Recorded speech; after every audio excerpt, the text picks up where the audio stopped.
Hey guys, Eggro's here. You know, best support player in A. So, you think you know Kumbhakarna.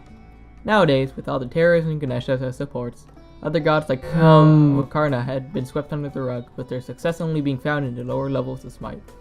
Oh, it's pronounced Kumbhakarna? I've been pronouncing it wrong for the past 2 years? Before we go in, I'd like to say that Kum is one of the funnest guardians to play because of his sheer burst potential. Let's go! Wait! What's this? Blink got a buff?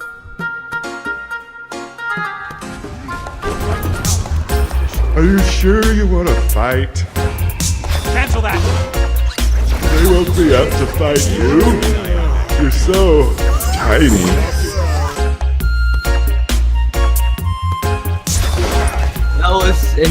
That was instant. You're welcome.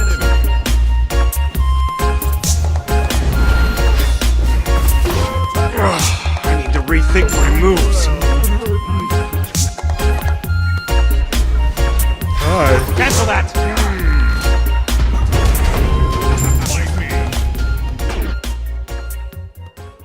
First off, where you should play him.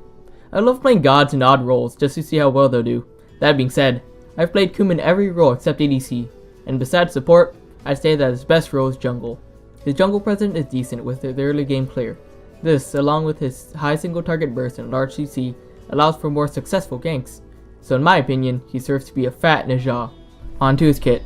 One of the most defining traits of Kum is his passive. Whenever you die, you don't die, except you do die if they kill you until you die.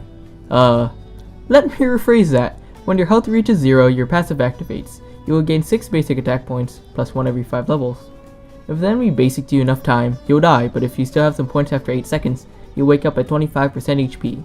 All your abilities are disabled during this time period except your mess, which you can use to stall. Enemy interactions with Kum's passive form is pretty interesting. Erlang Shen has another basic attack in the form of his dog, but it does not take 2 points off of Kum's passive when Erlang attacks. Also, apparently Erlang Shen's AoE swing doesn't affect Kum either, but I'm pretty sure that this is a bug. Scotty shares the same weird interactions too. Even though Scotty's dog is considered a basic attack because it can target towers, the dog cannot even target Kum well in his passive. Next, my good friend Zhonghui. His 3 passive is considered to be a basic attack because it procs on-hit effects like Demonic Grip and Kum's passive. Does this mean that Zhonghui is going to move from Raijin tier to SS tier? Mercury and Alquang both have abilities that are considered to be basic attacks, but for some reason only Mercury's procs, while Alquang's does not. Now for other interactions. Khepri will revive Kum if its health reaches 0. This means that Kum's passive will not activate. But if it does, Khepri cannot revive Kum because he is untargetable during his passive, much like the interaction with Scotty's dog. For the last god interaction, we will look at Thanatos and executes in general. If Kum is executed, his passive still activates, but while in his passive form, the Thanatos death mark still shows up, but his execute cannot kill you. I think this is because Kum is CC immune while sleeping. Smite, make up your mind. Item interactions are wait, I'm forgetting someone? Oh, him. So Fafnir also has a basic attack stim in the form of his ultimate, and holy shit, where did all of Kum's health go? Item interactions are weird too. The minion line in Kumbhakarna Mail does not proc on enemies attacking Kum in his passive. As you can see here, no damage number pops up to show that the minion is reflecting damage, and no slow effect comes out of the mid guardian. Mystical Mail, however, still applies along with other order items like Witchblade, Sovereignty, and Heartward. But don't get Mystical Mail, it breaks your mez! His 1 is his quickest and most accessible form of damage and it serves as your clear. This dash stops on an enemy god, and if you hit a small minion with it, it will fly forward to do increased damage. This is your level 1 clear. Not many people know this, but you can actually choose what direction the minion will fly, as seen here with some 180 shenanigans. Since this is going to be at max level in the early game, it has the potential to one-shot archers, but you don't want that. At this point, try to bop a minion at enemy gods, instead of clearing the entire wave to allow your team to have better farm while getting the benefits out of watchers. His 2 isn't really used for clear because of its low base damage, nor is it frequently used in teamfights because of its long ass 2.75 second wind-up time. So its main purpose is as zoner for the enemies, or as follow-up CC. For example, If the enemy is gaining Gold Fury and you see a larger shirtless man threatening you with a 2-second root from the Stick of Death, you would usually get the fuck out. Also, Coombs 2 has a lot of hidden stats. Coomb is knockup immune while channeling this, and the ability doesn't go on cooldown if Coomb is CC during the windup.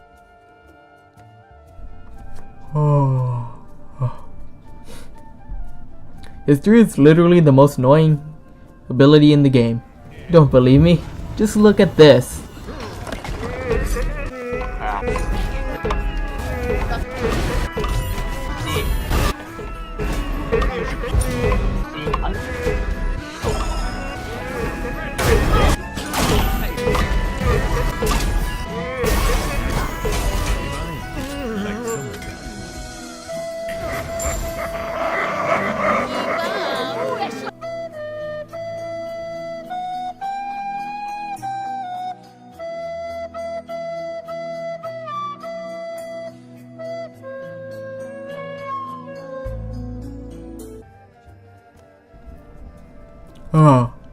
Not again.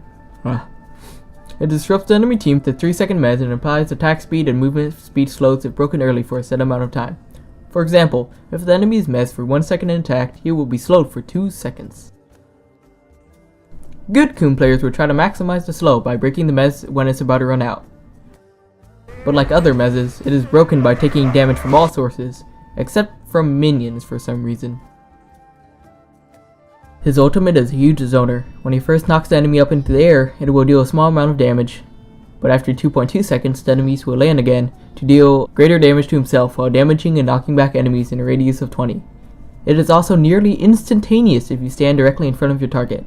Hell, you can even use this as an escape tool or as peel. Its short 0.4 second CC immune dash can get you out of a lot of sticky situations, and removing somebody from the game for 2.2 seconds to let your team escape is huge. I honestly hate it when people save Coomb's ult. Don't be scared to use it, it only has a 70-second cooldown on max. Even though enemies go flying up during Coomb's ult, it is not considered a knockup because it's treated as a banish, like phase 3. This means that Wheelix cannot pull any enemies with her gravity surge when the enemy is knocked up or falling down. However, you can still pull enemies that get knocked up after the ult. Now for his combos. With Coomb, you are very flexible on how you use your combos, but what I like to do is blink in, ult, miss their entire team, charge up my 2, hit them as they land, and then 1. This does 1,445 plus 155% of your magical power, which is damn balanced. People say that Guardian shouldn't do damage, but I have counter to that. After all, the Smite tooltip states that Kumbhakarna has very high levels of CC. Death. It's one of the best forms of CC as it essentially banishes an enemy for X amount of seconds, and Coomb obviously has that. Moving on, what I'd like to do when I get greedy as hell in games is blink into some squishy with half health, ult, bop them with my 1 when they land for an unavoidable 1,175 damage and 105% magical scaling. You don't have to bop them though.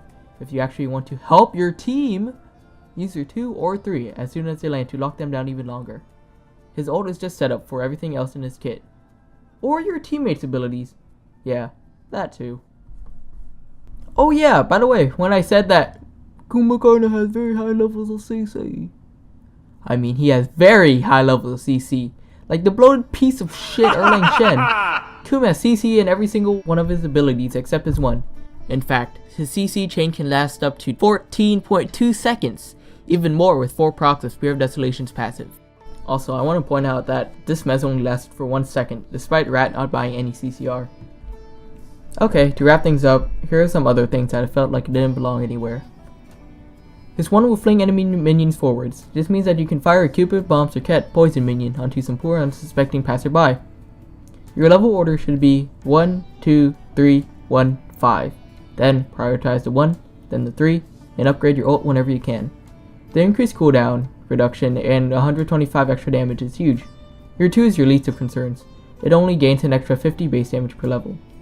Builds. To clarify, row 1 is when you fill up all 6 item slots, and row 2 is your full build and replacements. Take this with a light grain of salt. I'm not a prophet when it comes to every single builds. This is just what I usually build in a normal game with 3 physicals and 2 magicals on the enemy team and 3 physicals and 2 magicals on our team. Want you to know what attack speeds can kill Coom in his passive form? Here you go! With all this newfound knowledge of the Sleeping Giant, enjoy your time playing Coom support or damage Coom in Siege Arena, or Conquest if you're that type of guy.